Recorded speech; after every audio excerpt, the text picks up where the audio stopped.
had a really great start to the summer with some great weather. Camille Finnegan from Loulou. You're the beauty editor over at Loulou. Yes. And you're joining us now to talk about sunscreen. And a month ago, the good folks at the Canadian Cancer Society were on our show. They took some photos of our faces to tell us where we've had skin damage, and they let me know, hey, you need to wear sunscreen. So I'm really happy you're joining us today. It's my pleasure. Thank you. Let's talk about sunscreen and that stuff that you see on the bottle that you just don't know what it means. The first things first, SPF.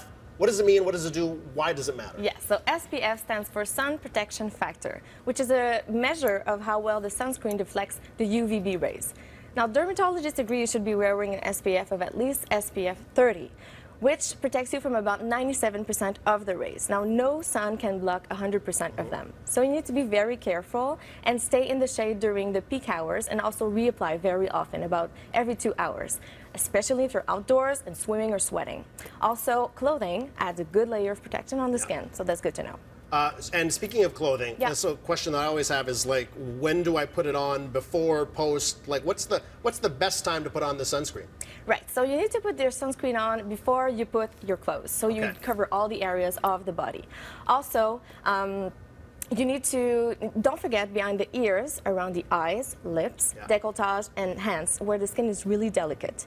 Also, people don't apply enough. 1 tablespoon for the face, and at least 2 for the whole body. It doesn't even like 2 tablespoons doesn't even seem like enough, right? But at least 2, right? Is what you're saying? It's very important. The interesting thing for me is when I put on sunscreen, I always find I do get burned around where my clothing would be. So, I mean, that's probably because I'm doing it after I put on the clothes. Like, I put on the clothes and then I do my sunscreen. Opposite way is better. True. One thing to know also is there is a difference between UVA and UVB rays. Okay. Now, UVBs are the ones that cause sunburns. UVAs, they penetrate deeply, more deeply than UVBs in the skin, and they are responsible for skin aging, such as wrinkles and dark spots. But both of them are really play a huge role in skin cancer.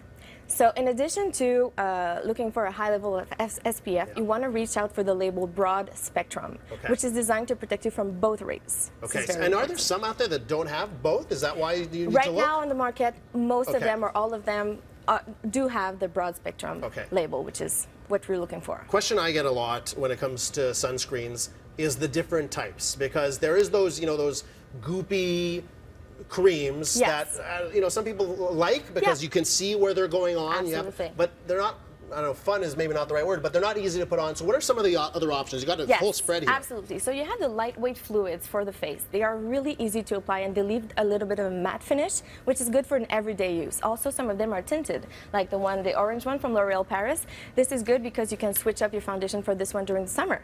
Also, families love sprays, because they're so easy to apply and they're very comfortable on the skin. The only thing I don't like about those sprays, like I like the pump sprays. I think those are great. I find these sprays that just go really fast, you use them in 2 seconds. They cost a lot of money. That is true. Well, any other final tips here, like what happens when I get a burn? Yes, because it happens. So you need to stay away from the sun for at least 3 days to let your skin recover.